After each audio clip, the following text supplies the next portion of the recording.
Welcome everybody. It's 7 Minutes with the Savior. Pastor Randy Fry talking to you from Studio 2B in the Gower Christian Church sprawling multimedia campus.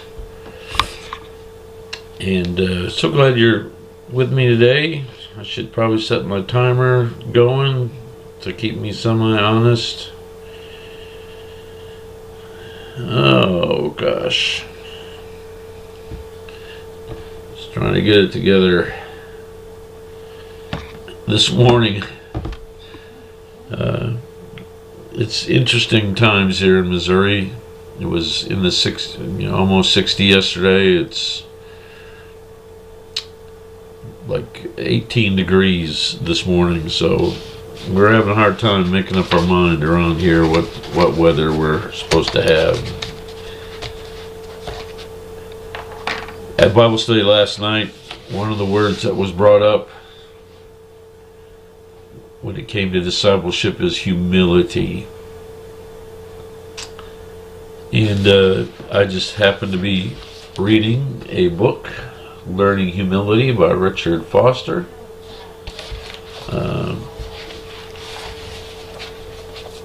And the point was made, and I think I mentioned this last week, that kind of the foundational virtue for discipleship is humility. I'll be speaking about that this Sunday during worship. We're looking at Matthew, the last part of Matthew chapter 16, where Jesus talks about denying ourselves or giving up our own way, as another translation puts it that way, or forget about yourself.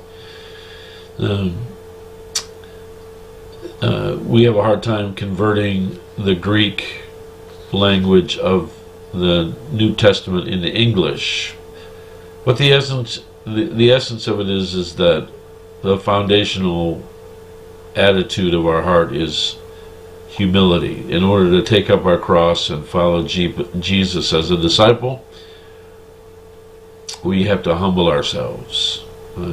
Recognize that our way is not the way to life, but that Jesus has the way to life, and that out of this humility, out of this giving ourselves over to Jesus, we actually experience the fullness and abundance of life. But the approach of our heart has to be one of humility. And humility deals with pride. Let me see if I can find that quote. There's an ancient church father, Evagrius, I think is how we say his name. And his observation is that humility conquered pride. Jesus was always talking to us, or regularly talking to his disciples of all people, about their need for humility. And as two guys, especially James and John,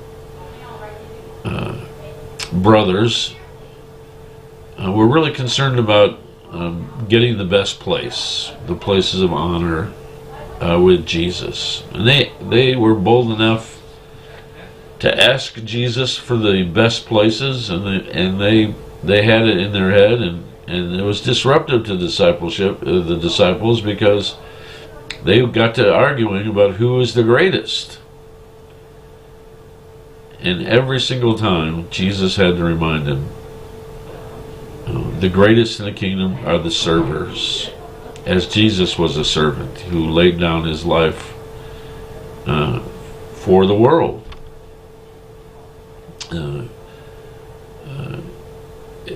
The greatest in the kingdom are the least, the ones who consider themselves least,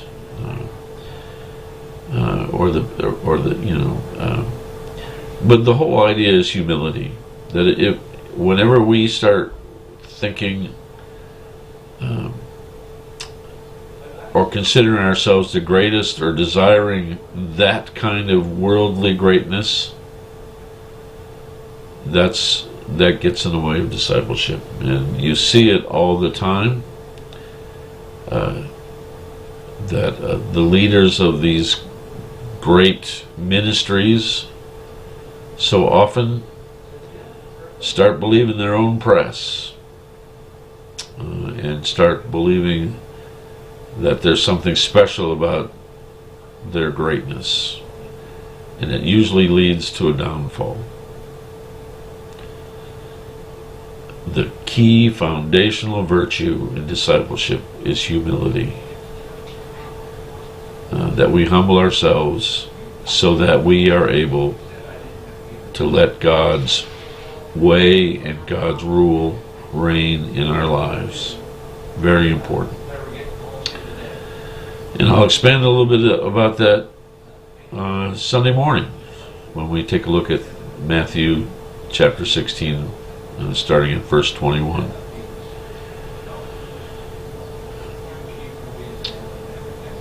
Prayer concerns remain about the same. We are still praying for Ernie Lawrenson, who's on the mend from pneumonia. We are praying for Jared Week, who had successful surgery on his brain stem on Monday and is recovering well so far, so we're excited about that. We are praying for Darrell House and his family as he has entered hospice as in his final days of life here on earth. But he's a great Christian, and we know that he is someone who will never die. He will live on, just not in our presence. So we are praying for that family and for Darrell, for peace and comfort and strength and a clear sense of God's presence throughout. This weekend, worship at 10:30. Like I said, general theme is going to be about taking up our cross as disciples. So please come worship in person. We have coffee beforehand, before 10:30. We have Sunday school classes. One adult class starts at 9, the rest at 9:30. So please stay for that. Youth group, Sunday night starts at 6. And all our groups are now meeting regularly every Sunday. So JYF, which is 3rd through 5th graders,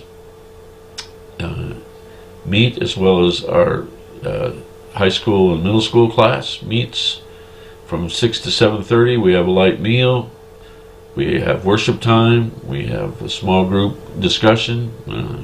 Usually find some time to shoot the baskets around or do something else in the gym.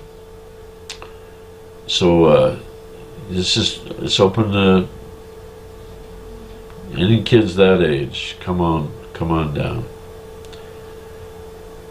Please mark your calendar for March 5th. So I think that's a week from Sunday, as we celebrate the ordination of a young man who grew up in our congregation, Derek Elliott. This is Pastor Bob's son, who is now ordained and serving Abundant Life Church in Lee Summit.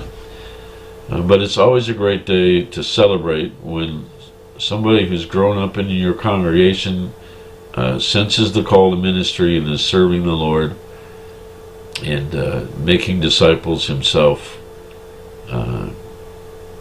And we are celebrating the fruit of our ministry, which has led to the fruit of Derek's ministry in another part of our area. So March 5th, mark that. There's going to be a fellowship meal following to celebrate, so mark your calendars. Try to be here for that. Well, let's wrap it up. Thanks for tuning in. Until we meet again online or in person, I bid you peace.